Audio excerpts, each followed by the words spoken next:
नमस्कार, स्वागत आहे तुमचे अजून एका छानशा रेसिपीमध्ये. तर आज आपण बघूया मस्त असे ताज्या मटारपासून मटारचे पॅटीस. आता बाजारामध्ये खूप सारे मटार यायला लागले आहेत. हे कटलेट तुम्ही सकाळच्या नाश्त्यासाठी किंवा संध्याकाळच्या भुकेसाठी सुद्धा खाऊ शकता. कटलेट करण्यासाठी अर्थातच इथे मी 1 वाटी मटार घेतले आहेत. हे मटार मी स्वच्छ धुवून सुद्धा घेतले आहेत. हे मटार आता आपल्याला गरम पाण्यामध्ये घालून एक छान अशी उकळी काढून घ्यायची आहे. हे पहा, इथे पाण्याला आता छान आता उकळी आली आहे आणि मटारचा थोडा कलरसुद्धा बदलला आहे. आता हे मटार आपल्याला चाळणीमध्ये काढून घ्यायचे आहेत. मटार आपल्याला इथे फक्त 2 ते 3 मिनिटं शिजवायचे आहेत. इथे पॅटीसच्या सारणासाठी एक चटणी वाटून घ्यायची आहे. इथे मी अर्धी वाटी ओले खोबरे घेतले आहे, खूप सारी कोथिंबीर घेतली आहे, 3 ते 4 हिरव्या मिरच्या घेतल्या आहेत, 2 इंच आल्याचे तुकडे घेतले आहेत आणि 1 चमचाभर जिरे घेतले आहे. मी वाटणामध्ये लसणीचा वापर अजिबात केला नाही आहे. इथे या वाटणामध्ये मी आल्याचा वापर केल्यामुळे या पॅटीसची चव एकदम अशी वेगळी आणि खास होते. आता हे सर्व साहित्य मिक्सरच्या भांड्यामध्ये घालून मिक्सरला ह्याची जाडसर अशी पेस्ट करून घ्यायची आहे. हे पहा, इथे पेस्ट आता झाली आहे. वाटताना पाणी अजिबात घालायचे नाही. आता या वाटणामध्येच उकडलेले मटार घालायचे आहेत आणि ते सुद्धा जाडसर सरसरीत असे वाटून घ्यायचे आहेत. मटार वाटताना सुद्धा पाणी अजिबात घालायचे नाहीत. हे पहा, तुम्ही व्हिडिओमध्ये पाहू शकता. आता इथे कढईमध्ये 1 छोटा चमचा तेल घातले आहे. तेल फारसे घालायचे नाही आणि त्यामध्ये ही वाटलेले वाटण आहे ते पूर्ण घालायचे आहे. रेसिपी अगदी बारीक सारीक टिकसह सविस्तर सांगितली आहे, त्यामुळे रेसिपी संपूर्ण पहा आणि रेसिपी आवडली तर रेसिपीला 1 लाईक नक्की करा. आता हे मटारचे मिश्रण आहे ते बारीक गॅसवर थोडा वेळ परतून घ्यायचे आहे. आणखी त्यामध्ये चवीनुसार मीठ घालायचे आहे आणि 1 चमचा भरून साखर घालायची आहे किंवा साखर तुम्ही तुमच्या आवडीनुसार कमी जास्त करू शकता. आता ह्यामध्ये अर्ध्या लिंबाचा रस घालायचा आहे. साखर आणि लिंबाच्या रसामुळे या सारणाला आंबट गोड अशी छान चव येते. आता उकडलेल्या मटारमधील थोडेसे मटार मी बाजूला काढून ठेवले होते, ते सुद्धा त्यामध्ये घालायचे आहेत आणि हे व्यवस्थित असे परतून घ्यायचे आहे. तुम्ही जर का पहिल्यांदाच चॅनलवर रेसिपी पाहत असाल तर चॅनलला सबस्क्राईब नक्की करा. आता साखर आणि मिठामुळे ह्या मिश्रणाला थोडे पाणी सुटेल. ते पाणी सुकवून घेण्यासाठी थोडा वेळ बारीक गॅसवर हे मिश्रण छान असे परतून घ्यायचे आहे. तुम्ही जर का फ्रोझन मटार घेणार असाल तर उकडले नाही तरी चालेल, डायरेक्ट मिक्सरला लावू शकता. हे पहा, 1 ते 2 मिनिटांनंतर हे सारण छान असे कोरडे झाले आहे. हे मटारचे पॅटीस 3 ते 4 दिवस फ्रीजमध्ये करून ठेवले तरी चालतात आणि मग आपल्याला हवं असेल तेव्हा आपण बाहेर काढून ठेवून तळून घेऊ शकतो. आता हे मटारचे सारण एका वेगळ्या भांड्यात काढून थोडा वेळ गार होत ठेवायचं आहे. आता हे सारण थोडा वेळ गार होण्यासाठी बाजूला ठेवून द्यायचे आहे. आता इथे पॅटीसच्या वरील आवरणासाठी इथे मी उकडलेले 4 मोठ्या आकाराचे बटाटे घेतले आहेत. आता या उकडलेल्या बटाट्याच्या सुरीच्या साहाय्याने मोठ्या अशा फोडी करून घ्यायच्या आहेत. फोडी या मोठ्याच करायच्या आहेत कारण त्या आपल्याला नंतर स्मॅश करूनच घ्यायच्या आहेत. हे पॅटीस चवीला म्हणाल तर अगदी सुंदर होतात.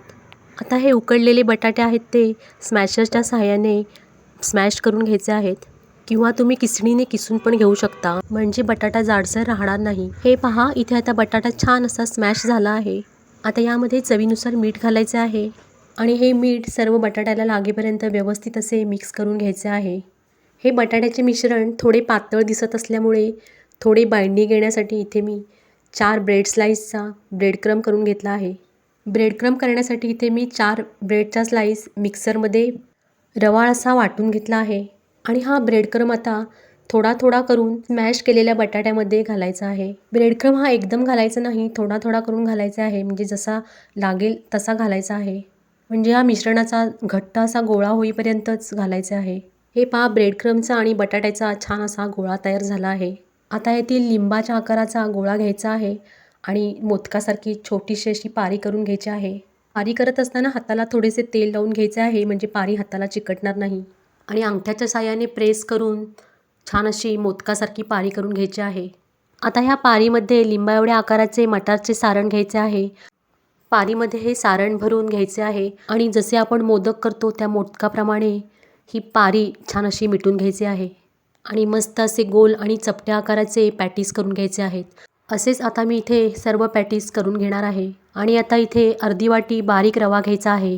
जो आपण उपीट किंवा शिरा करतो तोच रवा घ्यायचा आहे आणि रवा पॅटीसला सर्व बाजूंनी लावून घ्यायचा आहे.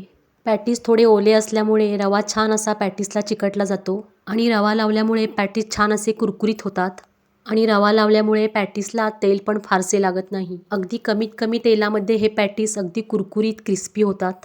आता इथे सर्व पॅटीसना मी रवा लावून घेतला आहे आणि यानंतर गॅसवर तवा ठेवून तव्यावर थोडेसे तेल घालायचे आहे आणि तेल तापले की त्यावरती एक एक पॅटीस ठेवून बारीक गॅसवर एका साईडनी गोल्डन ब्राऊन होईपर्यंत छान असे पॅटीस शॅलो फ्राय करून घ्यायचे आहेत. ह्या मटार पॅटीसला लागणाऱ्या साहित्याचे प्रमाण मी डिस्क्रिप्शन बॉक्समध्ये दिले आहे, तिथे तुम्ही पाहू शकता. अशी ही मटार पॅटीसची रेसिपी झटपट आणि सोप्या पद्धतीने मी तुम्हाला करून दाखवली आहे. नक्कीच तुम्हाला ती आवडली असेल.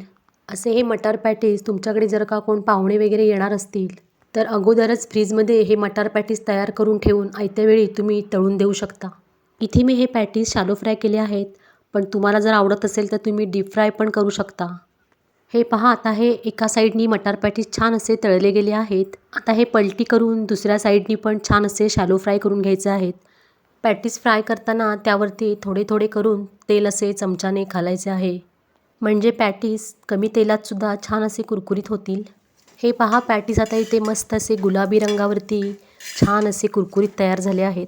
ते सुद्धा अगदी कमीत कमी तेलामध्ये. तुम्ही पॅटीसचा आवाज ऐकू शकता. हे पहा, कमीत कमी तेलामध्ये अगदी कुरकुरीत झाले आहेत की नाही.